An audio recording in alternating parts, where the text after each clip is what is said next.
Welcome back to the S.U.R.E Parenting Podcast. This is the Ways We Mom segment. And in this segment, we learn from each other and our unique motherhood journeys, whatever those might look like.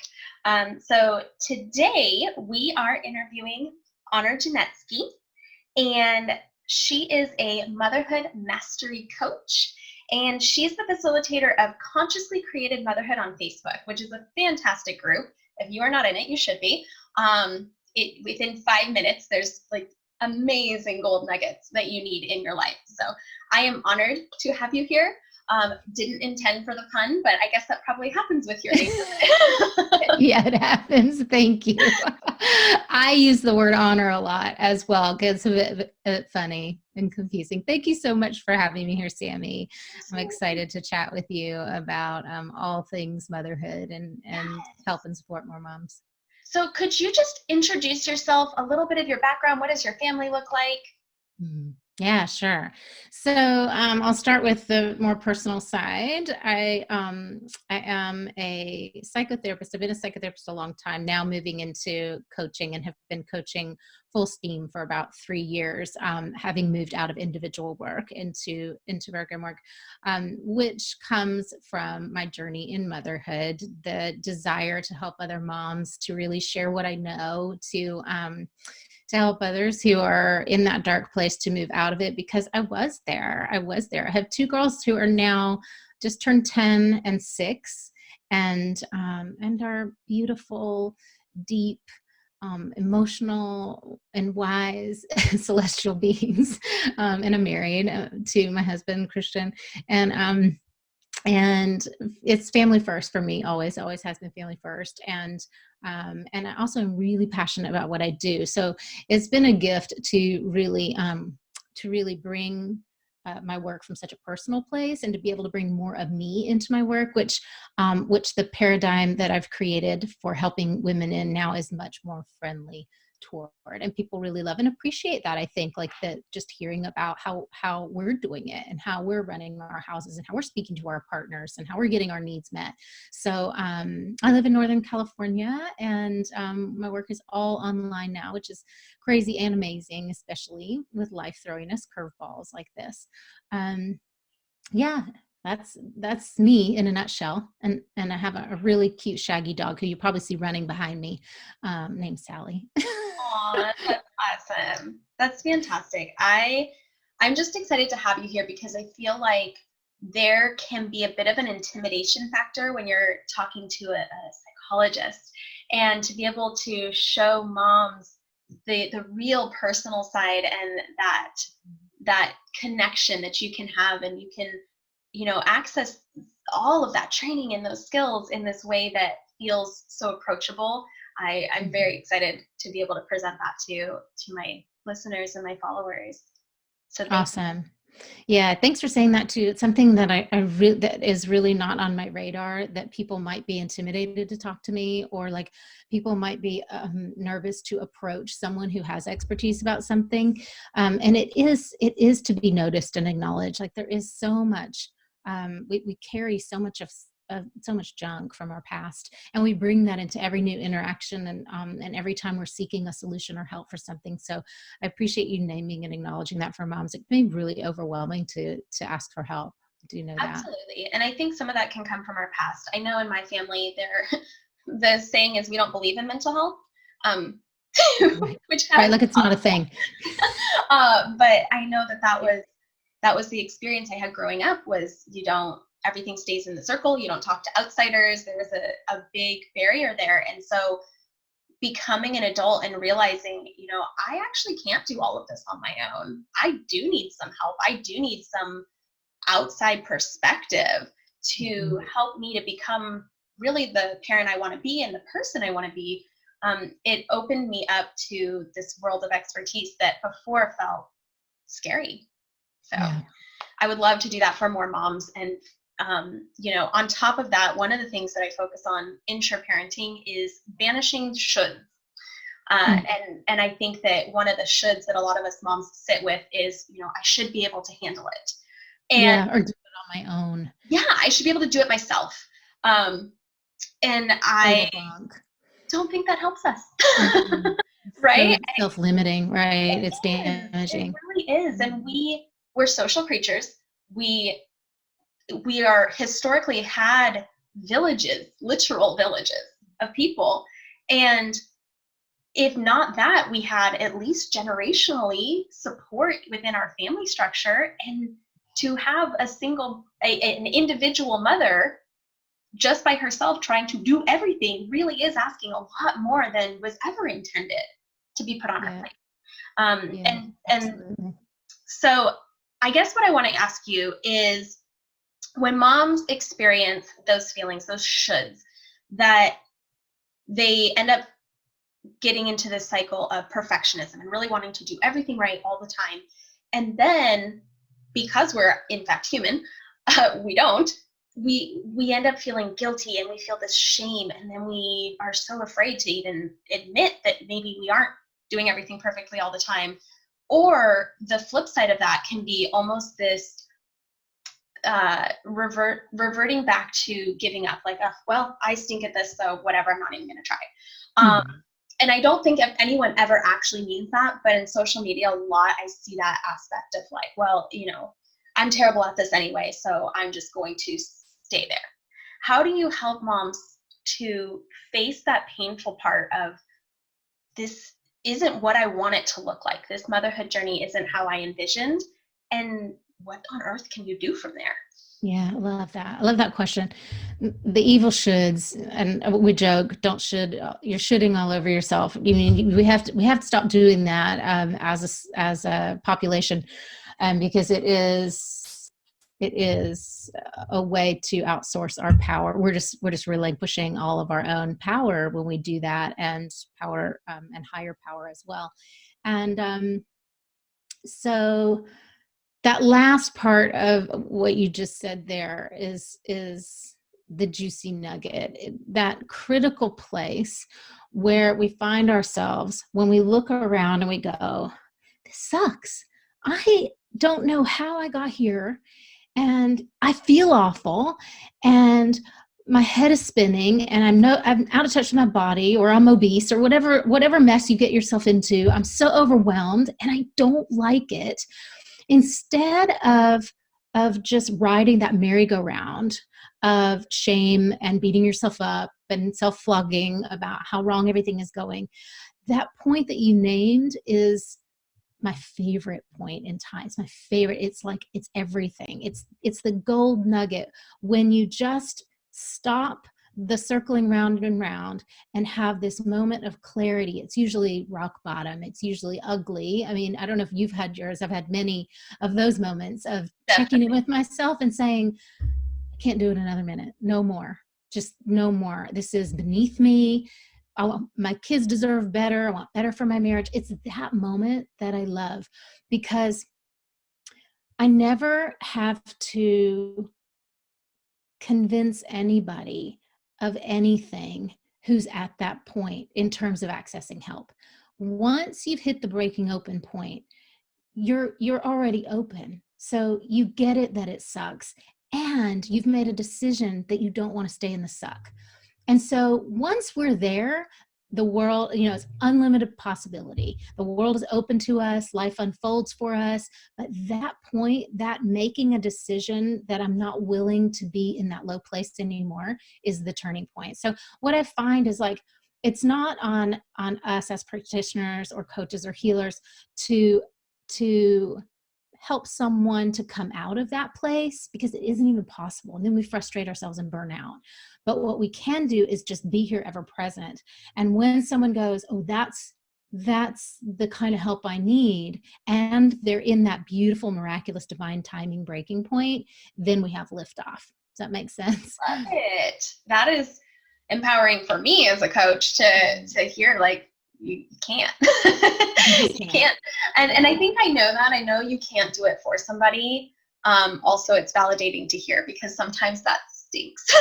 Yeah, well, we want to take responsibility, right, for somebody else not being able to move out of their pain, but it isn't a it isn't anything other than, and we can't look at it any other way, whether we're the mom or the coach. It's a readiness issue. It just is. And people will go to therapy for years not being ready. They will go to therapy, they will go to counseling, they will go to coaching, and really not be ready for transformation. So it's a beautiful thing to just take a stand for the transformation and say, I'm here when you're ready for that. I love it. That's fantastic. Oh, so good. Now, you were working clinically for a long time, and then you decided to move into coaching, which is a little bit different. One, I would love if you could help us understand the difference. But then two, what had you moving from family focus to mom focus? What was that shift for you? Yeah. So this is really fun. I, years and years ago, back in the beginning of sort of starting this journey, had this idea. I'd been a teacher prior. I was a early elementary school teacher. Oh, you were too? Oh, no way. Yeah. So, and I thought, I'm going to transition to the family counseling piece, or maybe school-based. I wasn't sure. And then, skip ahead, a lot of life experience, and deep soul searching and travel and healing from injuries and all the fun and not fun things. And I had a lot of clarity about what I wanted to do. And I knew I wanted to do deep soul work with people, but I just didn't know what it was going to look like.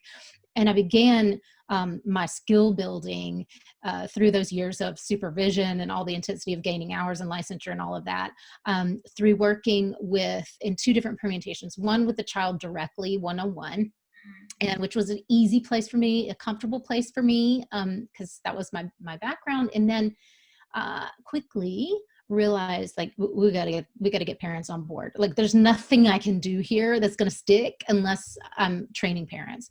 Yes. So then began coaching parents, and then began doing whole family dynamic work. And I love that work. It's so alive and so amazing and challenging.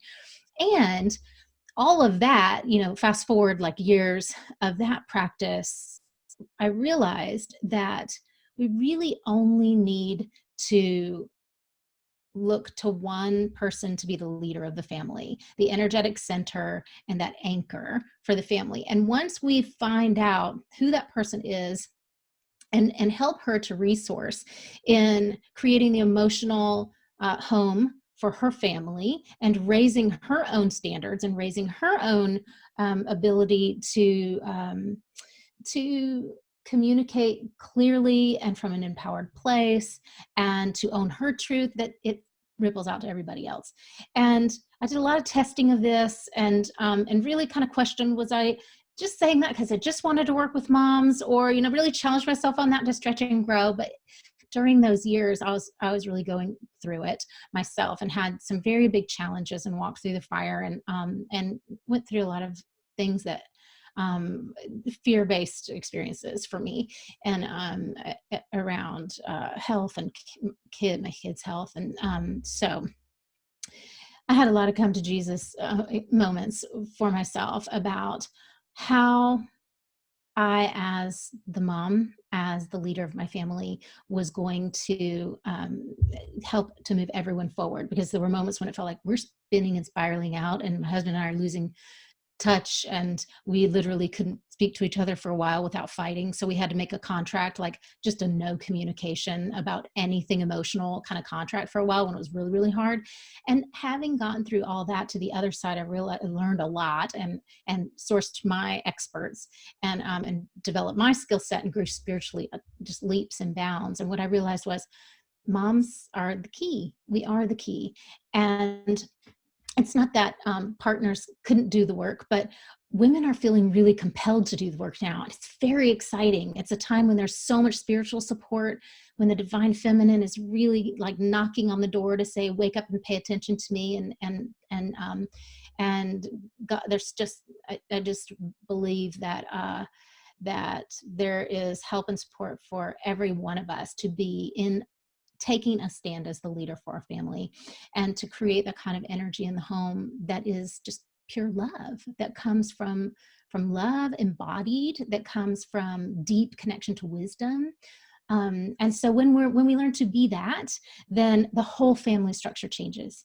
And in family systems theory, we learn, like, you can't move one of the cogs without all the cogs changing and moving. And it is true, when we get mom aligned, when we get mom clear, then kids stop arguing and partners stop questioning, and they start going, hey, how can I help? Gosh, you look beautiful today. And that's all because of the work we do as women, as moms. So it's the short answer is it's the quickest distance between 2 points, from overwhelmed and anxious to happy family. That's it. Moms can do that work. I love how empowering that is. It really is. It takes something that feels impossible and makes it tangible. Maybe I don't think that I can change my husband, but can I change me? Yeah, I can do that. Yes. And will he pick up on that? Highly likely. Yes. Highly likely. I've only seen maybe one case in the 3 years of working with clients in Awaken Motherhood where someone came through, did the work, got empowered, got clear, and then looked back and realized, oh, that marriage is not aligned for me. Like it never was, but I was too afraid to see it, kind of thing. Mm-hmm. Whatever realigns in our lives, it's like, it's what we really want. Mm-hmm. Anyway, and it's what's best for us and for the highest good. So we can relax into knowing it's safe for us to do this work. I love that so much. It's so interesting because when you have people who have never actually met before, you and I, and yet we enter this work with children first, and then we realize, parents really need to be on board, and then we realize that both of us, like, it really comes down to mom. When I created the S.U.R.E acronym, S stands for self-honor, and that's what I call the key. Literally in my diagram, the key is that self-honor piece. You have to do that work for everything else to happen. And yes. It's just so exciting to me, not only to hear it from your words, but also from clients that we've shared mutually telling me, no, she's great. I'm telling you, you need to talk to her because she, I love her work. If it weren't for what she taught me, I would be going crazy right now. I've been hearing that a lot since quarantine. It's funny, right? A lot of sort of people were making it with, the wheels falling off the bus, but just sticking them back on and going. And now it's like either all the wheels are off the bus and you're off the side of the road, or you've been doing the work and showing up and saying yes to you, and you're better than you've ever been right now. And you're thinking, I love this extra family time, so it's this big kind of disparity right now. There is. How people are coping. And what I would love to say to our listeners is it's not too late. You can decide right now, 5-6 weeks into quarantine, enough. That's I'm ready. And I just, the empowerment in that, I think, is so valuable. So because it was specifically brought up by our mutual friends, I would love if you could talk just a little bit about the course that you offer and kind of what tools they're going to be able to put in their toolbox. So when the world goes crazy, they feel like they can handle it. And what it's called and just what they need to know, because I think that listening to you, they're going to be interested in learning more. Yeah, sure. So the first thing I'd say, if you if something is clicking for you and you're wanting to know more, the first place that I send people in order to kind of just do a little bit of a self-assessment on where you are and what kind of solution you're looking for. That's so important. And we don't think in those terms very much, just walking around the world, like we're just hurting. And so we just want it to stop. But it's good to challenge and stretch and grow and think, like, if the problem is overwhelm or anxiety or anger, if the problem is I'm just shouting at my kids and I hate it and feel guilty, then the solution to that is I'm looking for self-control. I'm looking for clearing out the anger. I'm looking for calm. I'm looking for emotional control. I'm looking for mental focus and those things. So the first place I would send people is to, I have a free masterclass that is posted in lots of different places. And maybe we can share resources on that so that you can direct people to that.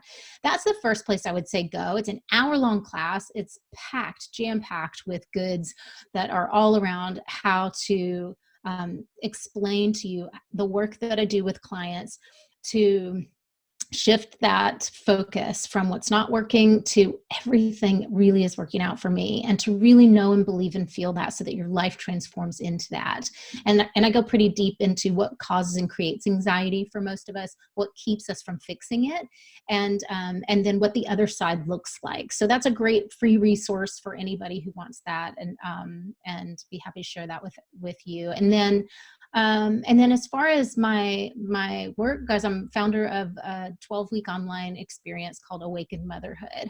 And the program is a place where I get to play with all of my clients in bringing my 16 years of experience as a clinician, as well as the content that I've designed and created to really step by step show moms how to move themselves out of deeply ingrained patterns that create anxiety, that fuel anger, frustration, that martyrdom, just all the things that we know and feel terrible, but we can't get unstuck from those, and transform from living in that place to living in a place that is free of overwhelm. We eliminate it, like, for good. It doesn't come back. We're changing the emotional home, and we do that with a lot of different tools. I mean, what I'm drawing from, when there's a live coaching component, as well as there's all of my original content, which is giving people that piece that a lot of the other work out there is missing. It gives the first you do this, and then you do this, and now you build on it with that. And we use a lot of tools to calm the nervous system. So I teach you how to breathe. I teach you how to focus, and how to use words to focus and use your intention and activate that higher identity, so that that's who's showing up, and not the old habit, and not the past trauma, and not the unhealed wounds. And within that process, of course, we are healing a lot of old wounds. We are healing a lot of past trauma. We are finding out who we are in our highest self and highest identity, and accessing that wisdom and that power and that connection to our intuition. And it's just a beautiful weaving together of all of those aspects of self, while creating that version of me that I want to be as a mom, that I want to be as a partner. And the end result for people is something like, I just feel good. I just feel really good. I feel happy, and I like my kids again. I don't not like my kids. Like, people come to me and say, like, I dread the day. I hate, actually, like, I love them, but I hate being with them. I'm whispering because I have a kiddo out there. And that, what that does to your heart. I mean, as a mom, it's like, working with moms, that's such a dark and lonely and shameful place to be. And we just pull people right out of that, rebuilding a new nervous system connection to higher self, and really just flowing from that place to create the life and future that you want. I love it. Thank you so much. The last piece of what kind of brought us here is that I know that journaling in particular is one strategy that a lot of moms resonate with. And I know that you have a couple of really good journal prompts that moms could take right away and go sit down and journal with. Would you mind sharing some of those with us? It's funny when you asked me that. And we had this conversation about this. I'm like, do I give journal prompts? I mean, my content is so deep that tools, surface level tools like that are they come during the work, but it isn't like the program just goes into the emotional and into the mental and the body, so much into our experience, that nothing readily pops to mind. But I do want to say, we can talk about that. I can riff with you on that. But I do want to say that if there was, before we can think about something like a journal prompt um, being helpful, or bringing us relief, or before we can think about a tool like an intention. I do work a lot with intentions, which I think may be the overlap here, the connection point here. A lot with intentions, and how to focus in a really in a connected way, in a genuine, authentic way, so that we get different results from our kids, or from our marriages. It all starts with getting, I know control, the word gets a bad rap, but I'm going to use it here. It all starts with getting in the driver's seat and getting control of our emotional and mental self. And we can't do that until we know who that is, until we know who's in there. And I am not somebody who says we need to go back and solve the past or go back and revisit the past or relive a trauma. We do not need to do that. We just don't need to do that. And there's a lot of trauma research to support that. However, most therapists are still sitting with people and talking about the past. And when we do that, our body remains in the past. It lives in the past, right? So it's triggered a lot by all the stuff it always was. It's angry about all the old stuff. So before we can slap on a Band-Aid like journaling or slap on going for a run, to use exercise to self-soothe or whatever, those things in and of themselves are great ideas and are super healthy sounding. But I want to mention, because I want to love on the moms who try those things and they fail. I want to just say, I know why it fails. And it's not that there's something wrong with you or you're broken. It's that you have to first find out who you are and get really clear about what is holding you back. And so before I would ever say sit down and I would guide someone to journal about something, because whatever you're going to get is going to be where you're always focusing. You got to first harness that power over your own mind and get your heart and brain coherent. You got to open up the heart-brain connection. And when you do that, then you activate something that is aligned for your higher self, then journaling can be productive, or then the intention that you create can be productive. So does that piece make sense? Absolutely. A bit of background. Yeah. And I wanted to like give a tool that one of your questions sparked in me, which is, if there were one thing that I was going to recommend, and I would put this well before journaling, but along the lines of getting in the driver's seat of your body and of your spirit, it would be to get control of your breath. Get control of your breath. And I don't know if this is something that you work on with your moms, but it's something that nobody needs to necessarily needs to go and take a class to learn how to breathe. It would help.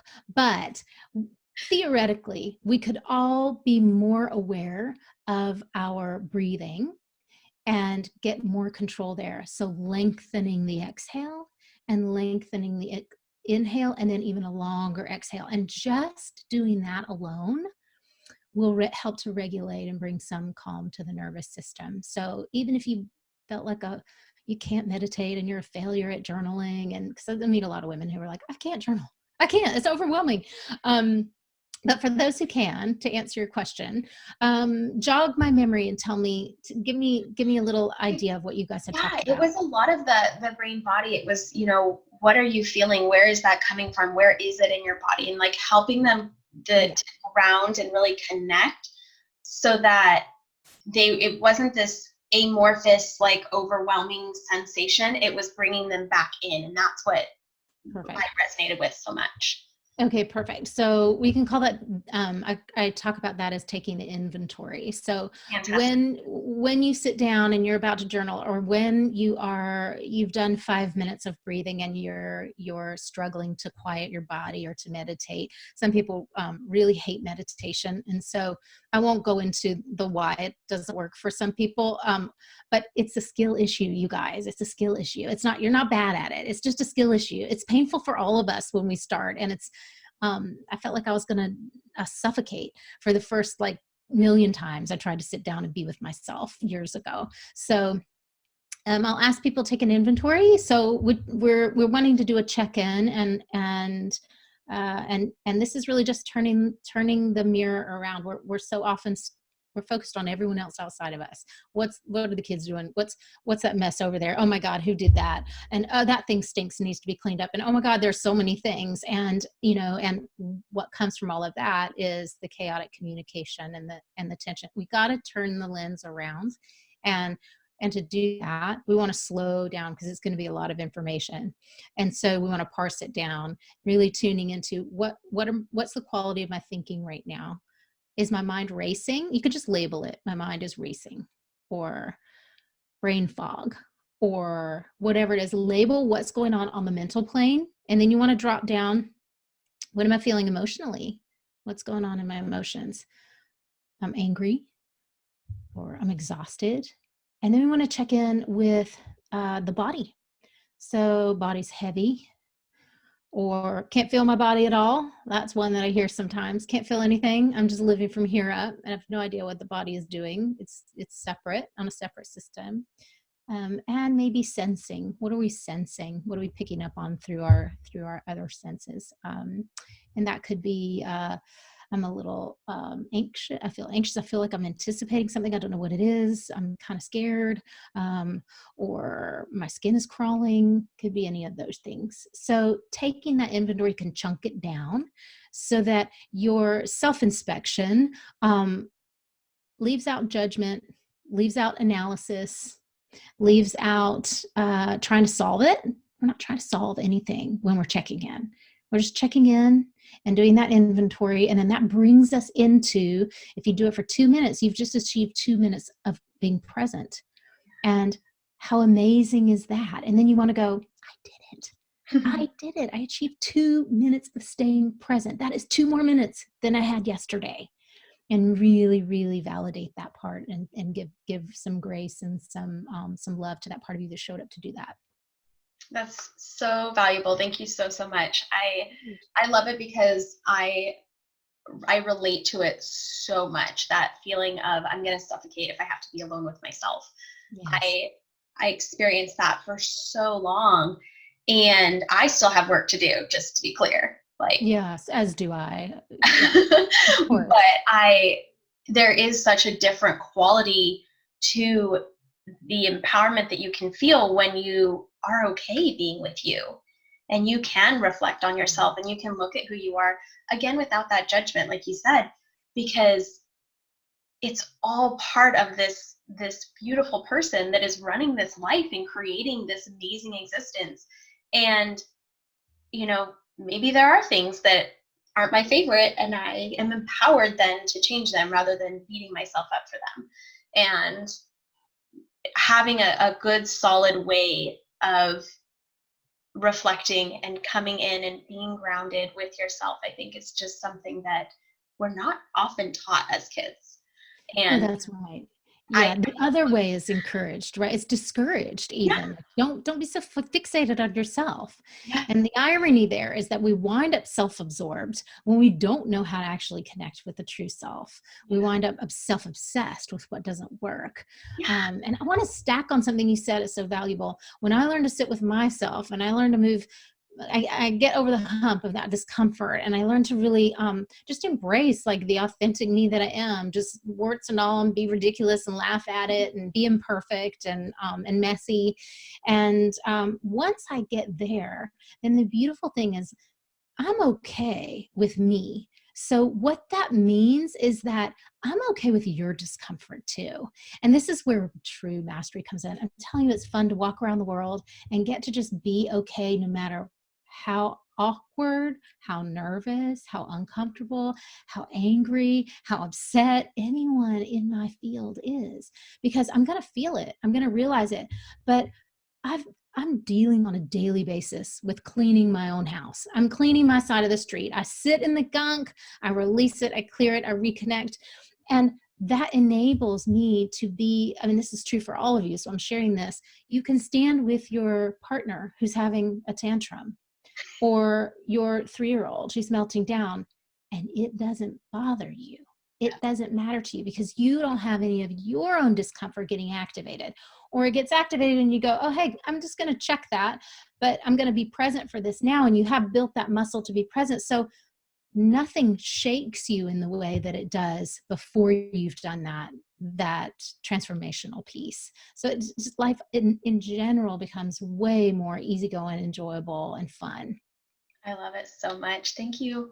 I can't say thank you enough. I say it every time you stop talking because everything you say is so key and so important for the moms that I'm working with and talking to. These are the things that when we learn these skills and we become so comfortable using them on a daily basis, it changes everything. It really does. It changes our parenting naturally. It changes our marriages naturally. Naturally. That's the key too. It's not forcing, and you don't have to think about any of it. No. It's just happening. It's happening. It becomes what it was meant to be. And I just think that's Yes. beautiful. I'm so excited I found you. Yeah. um, So nice. so we can find you in your Facebook group, on your website, anywhere else that we need to know of. And these links will all be below, guys. Yeah, so the free masterclass, you can find that one at my website. That's probably the easiest place. It's www.honorgenetski.com, and we can maybe post that somewhere to share it. As well as come on into the free community if you want. I mean, I'm offering weekly or twice weekly free trainings and events, and live workshops there as well, to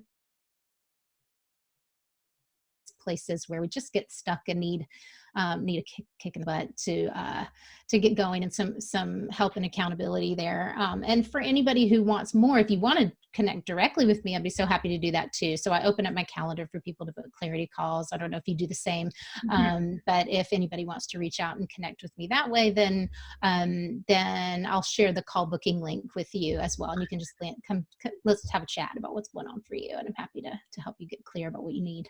That's perfect. That's exactly what I encourage you to do. Everybody who is listening or watching, I really encourage you to go to Anna's website, check out her resources. They are life-changing. So thank you so much for taking the time to be here with us today and sharing your experience and your journey. And I cannot wait to spend more time with you and learn more from you. Thank you. Awesome, Sammy. Thank you so much. I'm really excited that we were able to have this conversation today, and I love as well connecting with other just heart-centered people, and it's been awesome to see our overlap today and connect. It's been such a blessing to connect with you. So thanks for having me. Thank you so much. Bye. Bye.